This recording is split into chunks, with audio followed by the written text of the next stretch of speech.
예, 김건희 씨의 의혹들을 수사하고 있는 민중기 특별팀이 소환 조사 하루 만에 김건희 씨에 대한 구속영장을 청구했습니다. 만약에 김건희 씨가 구속되게 된다면 전직 대통령 부부가 함께 구속되는 사상 초유의 사례가 됩니다. 한편 윤석열 전 대통령에 대한 체포영장 재집행도 실패로 돌아갔는데요. 관련 내용들 서정빈 변호사와 함께 이야기 나눠보겠습니다. 어서 오십시오. 안녕하십니까? 예, 안녕하십니까? 먼저 김건희 특검팀이 김건희 씨의 소환 조사 하루 만에 구속영장을 청구를 했습니다.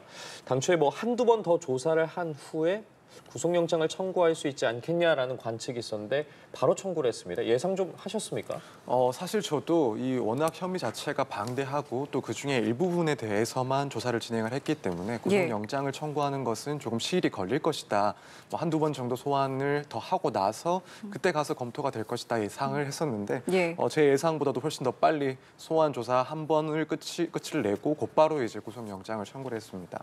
이제 아무래도 그 배경 원인에 대해서 여러 가지 분석이 있는 것 같은데 일단 가장 큰 이유는 김건희 여사가 1차 소환 조사에서 대부분의 혐의에 대해서 부인을 했기 때문에 특검 입장에서는 앞으로의 그런 추가적인 소환 조사 자체가 큰 의미가 없다, 불필요하다라고 판단을 했던 게 아닌가 이렇게 짐작이 됩니다.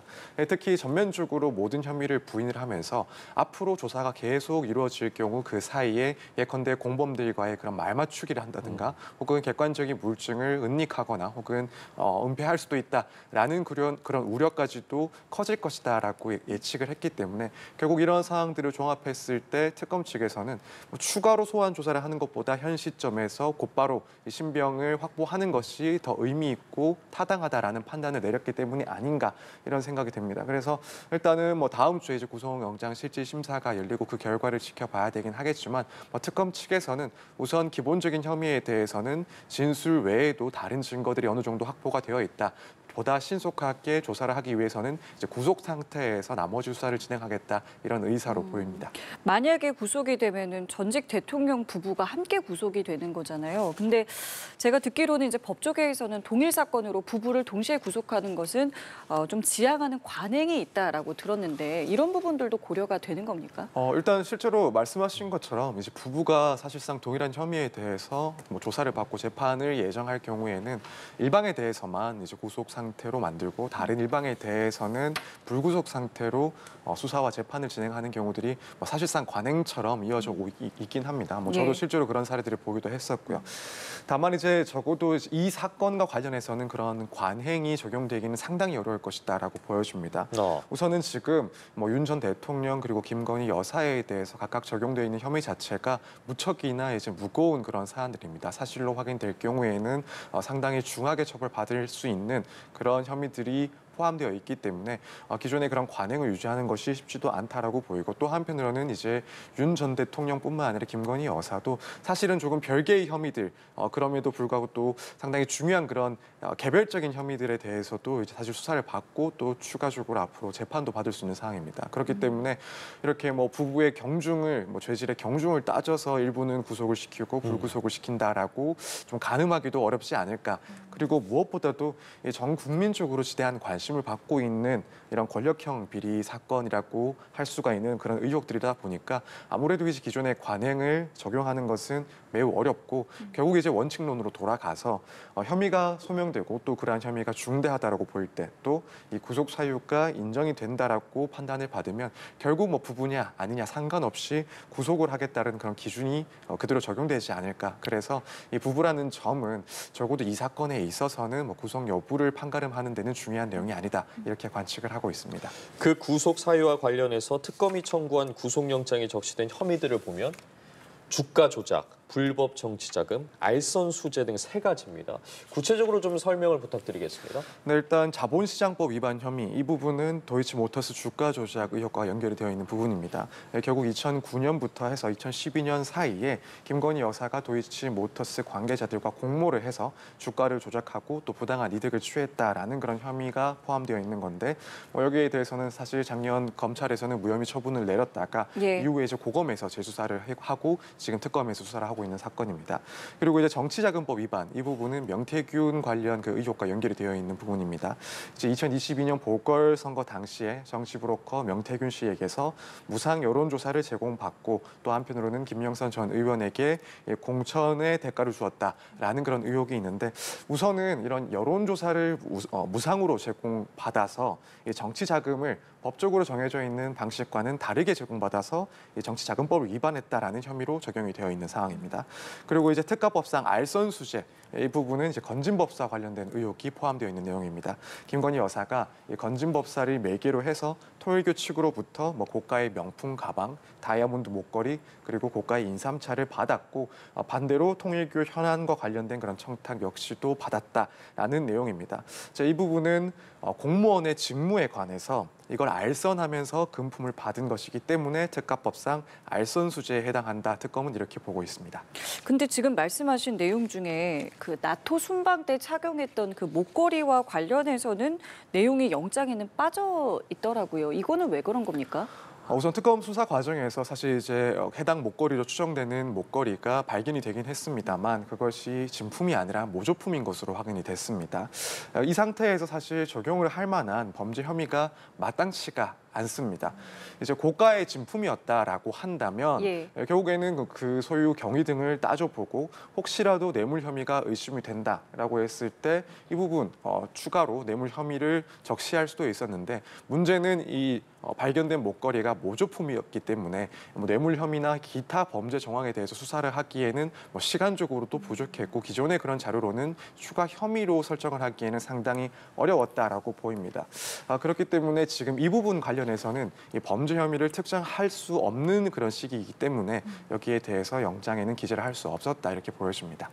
그동안 계속해서 이 목걸이에 대한 김건희 씨의 해명이 바뀌어 왔는데 15년 전에 샀다고 했습니다. 그렇게 되면 이제 2010년경이 되는 건데 이 목걸이가 출시된 게 2015년입니다. 그러니까 출시도 되기 전에 이 목걸이를 샀다는 건데 이 부분과 관련해서 계속해서 좀 특검팀에서는 거짓말이다라고 어쨌든 보고 있는 부분이지 않겠습니까? 네, 그렇습니다. 사실 이 부분에 대해서 그동안 지나치게 좀 많이 해명 내용이 바뀌어 왔었기 때문에 그것만으로도 이 목걸이와 관련된 진술을 신뢰할 수가 없는 그런 시점이긴 합니다.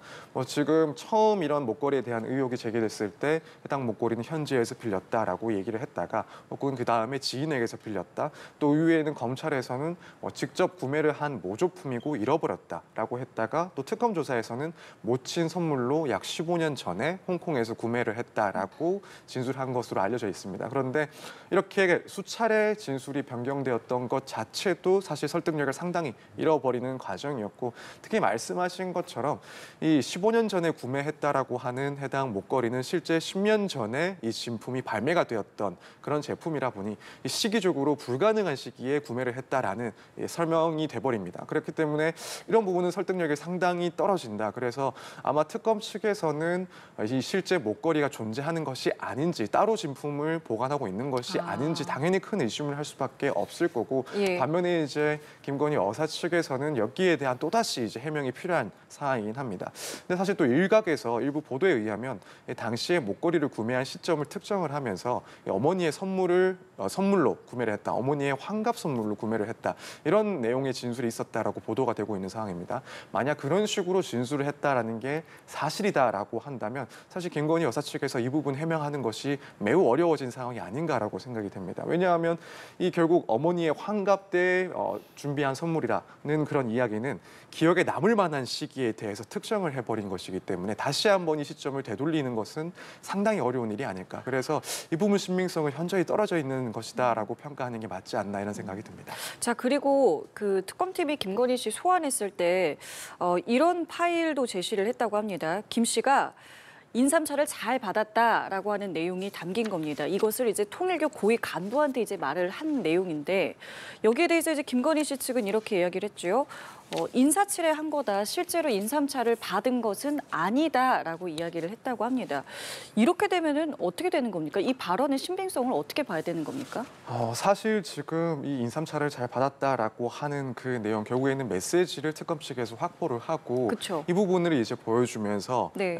의견을 진술을 청취를 한 건데 여기에 대해서 뭐 실제로는 받지 않았다 인사차 이런 얘기를 한 것이다라고 하는 해명 자체가 일단 외면상으로 봤을 때는 설득력이 그리 높아 보이지는 않습니다. 또 특검 측에서 확보를 했다라고 하는 그런 증거 중에 하나가 결국 또 건진 법사의 그런 차량이 김건희 여사의 자택에 출입한 내역 이러한 자료 객관적인 또 다른 자료까지도 준비를 하고 이 수사를 진행했던 것이다라고 알려지고 있어서 사실 이 정도 해명으로는 특검에서 조사를 한 내용에 대해서 충분히 설득력 있게 반박을 했다거나 혹은 변호를 했다라고 보기엔 조금 어렵지 않나라는 생각이 듭니다. 따라서 뭐 특검 측에서는 당연히 이 김건희 여사가 이런 객관적인 메시지 자료라든가 혹은 출입 내역에도 불구하고 설득력이 떨어지는 그런 변명을 일관하고 있다라는 주장을 이 영장실질심사에서도 강조를 할 거고 그 말은 꼭 증거 인멸의 우려가 상당히 높다라는 점으로 부각을 시킬 겁니다. 물론 예, 여기에 예. 대해서 김건희 여사 측에서 법정에서도 조금 더 설득력이 있는 해명을 해야 되긴 하겠지만 사실 뭐 지금 제가 개인적으로 예상하기에는 사실 그런 부분도 쉽지는 않을 것 같다 이렇게 보고 있습니다. 말씀해 주신 것처럼 다음 주에 영장실질심사에서 김건희 씨의 구속 여부를 가를 가장 큰 쟁점 자체가 앞서 말씀해 주신 그런 부분들이라고 보고 계시는 겁니까? 네, 그렇습니다. 일단 특검의 주장은 이런 뭐 통화 녹취록이라든가 메시지 내역 등 객관적인 증거가 상당히 확보되어 있는데도 불구하고 혐의를 전면적으로 부인을 하고 있다에 따라서 뭐 관련자들의 진술을 조율한다든가 혹은 추가적인 그런 자료들을 은폐할 우려가 있다, 증거인멸의 우려가 있다라는 점을 강조하고 있는 만큼 이제 앞으로 있을 영장실질심사에서도 이 증거인멸의 우려 여부를 판단하는 것이 상당히 중요한 쟁점이 될 거다 이렇게 관측이 됩니다. 물론 김건희 여사 측에서는 이 방어권 보장의 필요성 문제를 또 들고 나올 거라고 예상이 됩니다. 실제로는 이런 소환 조사에 충분히 성실하게 응했고 뭐 진술을 거부한 것이 아니라 기억하고 있는 사실 그대로 최대한 진술을 했다에 따라서 반드시 구속 상태에서 수사를 해야 될 필요도 없고 뭐 추가적으로는 건강 상태도 좋지 않기 때문에 이런 피의자의 방어권 보장을 위해서라도 불구속 수사가 진행돼야 된다라는 주장을 할 걸로 보입니다. 그래서 이 부분 역시도 작게나마 쟁점은 될 수 있을 것이다라고 생각이 들고 사실 또 개인적으로는 결국 범죄 혐의의 소명 정도도 상당히 중요하게 판단을 받을 것이다라는 생각이 듭니다. 일단 증거인멸의 우려도 중요하긴 하지만 결국 특검에서 이런 각종 의혹들에 대해서 영장에 적시되어 있는 그런 혐의들에 대해서 얼마나 객관적인 증거를 통해서 소명을 해냈는가 이 부분이 사실 상당히 중요하다라고 보여집니다. 혹여라도 사실 워낙 은밀하게 이루어질 수밖에 없는 그런 혐의 내용이다 보니까 김건희 여사 측에서 반박할 수 있는 내용이 상당 부분 아직까지 존재한다라고 한다면 결국 법원에서는 피의자의 방어권을 조금 더 고려할 수밖에 없습니다. 따라서 논란의 여지가 있는 부분들이 있다, 뭔가 피의자의 그런 변호가 충분히 필요한 부분이 있다라고 한다면 또 마찬가지로 구속영장을 발부하는 데는 상당히 걸림돌이 될 수 있기 때문에 얼마만큼 이 범죄 혐의들에 대해서 입증을 해왔는지 이 부분 역시도 간과할 수가 없는 중요한 쟁점이 아닌가 생각이 됩니다. 태도 부분도 좀 궁금한 게 어쨌든 이제 김 씨 측에서는 나는 특검 조사도 성실하게 임했고 만약에 다시 소환하면 출석한다고 했다라는 부분을 지금 강조하고 있는데 이런 부분들도 법원의 판단에 좀 영향을 주는 겁니까? 약간의 영향은 주긴 합니다. 그래서 실제로 구속영장 실질심사의 다른 그런 사례들을 비교하더라도 이제 피의자 측에서는 예컨대 몇 번 정도의 소환 절차에 꼬박꼬박 응했고 그렇다면 앞으로도 이런 소환 조사에서 충분히 성실하게 응할 것임을 볼 수가 있다. 따라서 이 구속의 필요성이 인정되지 않는다라는 변론을 사실 많이 하기도 합니다. 그래서 약간의 영향은 줄 수 있다라고 보지만 그렇다고 해서 뭐 지금 특검에서 청구한 그런 내용들 예를 들어 증거인멸의 우려와 같은 실질적으로 더욱 중요한 구속영장의 발부 필요성 부분과 관련해서는 비교할 때는 사실은 그 영향력은 조금 적지 않나. 뭐 당연히 김건희 여사 측에서는 이 부분 아까 말씀드린 것처럼 피의자의 방어권을 보장할 필요가 있다. 앞으로 수사에 응할 그런 태도가 보여졌다라는 점 충분히 강조를 하겠지만 사실 중요도는 조금 떨어진다라고 개인적으로는 생각하고 있습니다. 그렇군요. 그동안 사실 특검팀이 수사를 하면서 다뤄졌던 부분 외에 이번에 김건희 씨를 조사하면서 새롭게 내놓았던 증거가 도이치모터스 주가 조작과 관련해서 증권사 직원 녹취, 또 4,700만 원 손실보상금에 대한 진술이었습니다. 도이치모터스 주가 조작과 관련해서 앞서도 잠시 언급을 해주셨습니다만 이미 무혐의 처분을 받은 적이 있기 때문에 이번에 새롭게 제시된 증거가 또 다른 스모킹 건이라고 해야 될까요? 그런 부분이 될 수도 있다고 봐야겠습니까? 네, 충분히 좀 중요한 유의미한 증거가 된다라고 생각을 하고 있습니다. 우선 검찰에서 무혐의 처분을 내렸을 때 간략하게 그 이유를 살펴보자면 결국 김건희 여사가 직접 이런 주가 조작 세력과 공모했다라고 볼 만한 증거가 없다라는 것이 있었고 또 김건희 여사가 시세 조종을 인식했는지 또 입증이 잘 되지 않는다라는 점이 근거가 됐었습니다. 그런데 지금 말씀하신 내용들을 조금 살펴보면은 일단 김건희 씨가 증권사 직원과 통화를 하면서 이 계좌를 운용사에게 맡기고 수익 배분을 40%로 하기로 했다. 이 배분이 지나치게 크다. 이런 식의 육성이 이제 녹음되어 있는 파일이 확보가 되어 있습니다. 그래서 이걸 보면은 실제로 이제 계좌 운용을 지시를 했다거나 혹은 시세 조종 행위와 관련해서 어느 정도 그것을 알고 있었다라고 볼 만한 내용이라고 보여지기 때문에 이 부분 지금 특검의 판단에 있어서 상당히 중요한 그런 증거가 되지 않을까라고 생각이 됩니다. 또 한편으로는 말씀하신 이제 4,700만 원 그 송금 부분 이게 이제 2010년경쯤에 주가 조작의 주포 측에서 김건희 씨의 계좌로 송금을 했던 그 금액인데 일단 특검 측에서는 이 부분은 결국 손실 보정 약정에 따른 금액이다라고 판단을 하고 있습니다. 그 네. 말은 일반적으로 투자자 같은 경우에는 손실을 보장해주지 않는데 결국 그만큼 손실을 보장해주고 실제 송금까지 되었다라는 것은 이 관련된 주가 거래가 정상적이지 않은 거래임을 의미한다라는 주요한 증거로 또 활용될 수 있는 내용입니다.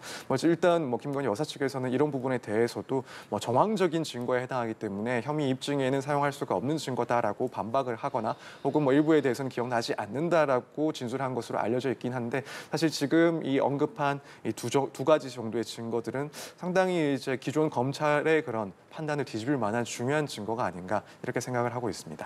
또 이번에 구속영장 청구서를 보면은 김 씨를 윤석열 전 대통령의 공천 개입 사건의 공범으로 적시를 했다라고 하는데 이게 공범으로 적시를 하느냐 아니냐 이것도 이제 구속영장 발부에 있어서 어떤 영향을 주는 겁니까? 아니면 이건 그냥 하나의 그냥 이야기라고만 보면 되겠습니까? 일단 영향을 조금 주는 측면도 있다고 보는 게 맞기도 하고 또 특히나 이제 공천 개입 사건 같은 경우에는 김건희 여사를 이제 윤석열 전 대통령과 공범으로 적시를 해야 되는 그런 범죄 혐의이기도 합니다. 일단 조금 단순하게 생각을 해보자면 일단 김건희 여사는 정치인이 아니라 정치인의 배우자입니다. 그리고 최종적으로는 윤석열 전 대통령이 명태균 씨로부터 여론조사를 무상으로 제공받고 예. 또 그래서 공천에 개입을 했다.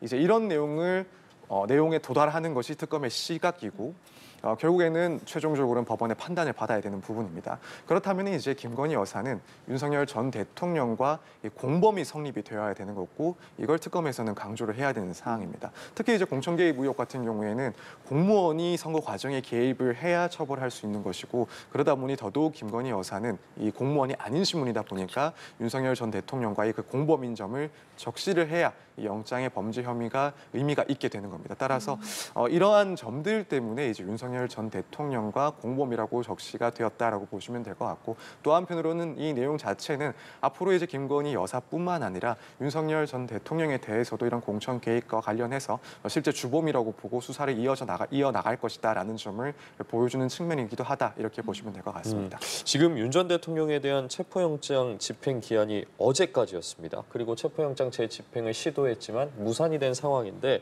어제 이제 체포영장을 집행하는 과정에서 나왔던 이야기들을 좀 살펴보자면 물리력을 어쨌든 동원을 했다라고 특검 측에서도 이야기를 한 상황이고 이와 관련해 추후에 윤 전 대통령 측의 회견 내용을 보면 윤 전 대통령이 앉아있는 이 의자를 통째로 들어 올렸다라는 입장도 나왔는데 이것도 물리력 행사라고 볼 수 있는 겁니까? 그 범위에 대해서도 궁금하거든요. 사실 이 정도면 충분히 물리력 행사를 한 것이다라고 볼 수가 있습니다. 기존에 1차적인 그 체포영장 집행이 실패를 하면서 결국 특검이든 혹은 법무부에서든 이제 체포영장에 응하지 않을 경우에는 나아가서는 물리력을 행사할 수 있다라고 이미 예고를 했었고 이렇게 의자를 드는 방식의 물리력을 행사했다라고 보여집니다. 사실 이제 조금 애매할 수 있는 부분은 결국에는 이 체포영장을 집행하는 데 있어서 어느 수준까지 물리력을 행사할 수 있는가, 또 어느 수준을 넘었을 때는 그것이 위법한 집행이 되는지 여기에 대해서는 사실 세부적인 명확한 규정은 없습니다. 아무래도 이제 체포영장을 집행하는 그 각각의 상황마다 실제로 그 상황에 따라 행사할 수 있는 물리력의 범위는 달라질 수 있기 때문에 이걸 세분화하는 것은 실질적으로 상당히 어려운 측면도 좀 고려가 되지 않았나. 그리고 사실 이렇게까지 적극적으로 저항하는, 특히나 이제 구치소 안의 수용자가 이 체포영장 집행에 이렇게까지 거부하는 경우를 조금 상정하기도 쉽지는 않기 때문에 더더욱 그런 기준이 마련되어 있지 않았다라고 보여집니다. 따라서 뭐 지금 이 상황 같은 경우에도 실제 윤 전 대통령 측에서 주장을 하는 것처럼 이런 물리력 행사가 위법한지 혹은 그렇지 않은지에 대해서는 좀 개별적으로 판단을 해야 되는 상황이 아닌가라고 생각이 드는데, 한편으로는 지금까지의 상황을 봤을 때 체포영장을 집행하는 것은 결국에는 이제 수사기관의 권한이고, 여기에 대해서 사실 피의자가, 그 대상자가 거부를 할 수 있는 권리가 있다라고 보기에는 상당히 어렵다라고 보입니다. 그러면은 지금 적어도 뭐 신체적으로 직접적인 위해를 가했다라고 보이지는 않는 사항으로 평가를 할 수 있지 않나 싶어서 이 정도까지는 그래도 가능한 물리력이 아닌가라고 생각이 들고, 다만 이제 이 이후에 특검에서 뭐 혹여라도 추가적인 체포영장을 청구를 하고 또 집행에 나선다 하면 그 이상의 이제 물리력을 행사하는 것은 과연 가능할까? 현실적으로 그런 가능성을 특검에서는 좀 보고 있을까? 여기에 대해서는 조금 어렵지 않나 이런 생각도 하고 있습니다. 근데 이것을 지금 변호사님께서는 뭐 개별적으로 판단해야 되는 거 아니냐라고 하셨지만, 일각에서는 이게 워낙 지금 양측에서 이제 부당했다, 정당했다라고 이제 의견이 팽팽하게 1차 때도 2차 때도 갈리다 보니까 뭐 이런 걸 뭐 증거 영상 등을 통해서 좀 판단을 해야 되는 거 아니냐라는 이야기도 나오는데, 이런 부분도 실제로 가능한 겁니까?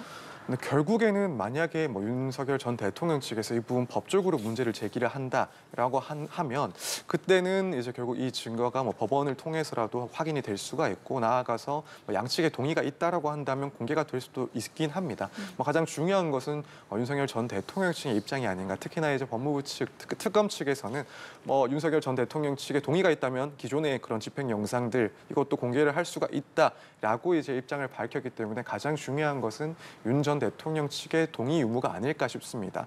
다만 이게 현실화되긴 조금 어렵지 않나. 아무래도 뭐 특검 측에서도 사실 전 대통령에 대한 집행 과정을 그대로 공개한다는 것이 부담스러울 수밖에 없고, 또 한편으로 윤 전 대통령 입장에서도 뭐 지금까지 나오는 이야기들을 종합해 봤을 때 특히 1차 체포영장 집행 과정에서 상당히 좀 불명예스러운 그런 장면들도 영상에 남겨 있을 가능성이 있다라고 보여지는데, 윤 전 대통령 측에서는 앞으로의 그런 재판 과정에서 여론도 상당히 중요하다고 인식하고 있는 것 같고, 그렇다면은 이렇게 공개를 했을 때 조금 부작용이 발생할 수도 있는 영상 공개에 동의를 할 것인가라고 생각을 해본다면 그러기는 쉽지 않을 것이다. 이렇게 생각을 하고 있습니다. 따라서 이 동의를 전제해서 영상이 공개되는 일은 조금 상상하기 어렵지 않나. 개인적으로는 이렇게 관측을 하고 있습니다. 예, 알겠습니다. 김건희 특검의 수사 상황 등과 관련해서 서정빈 변호사와 짚어봤습니다. 오늘 말씀 고맙습니다. 감사합니다. 감사합니다.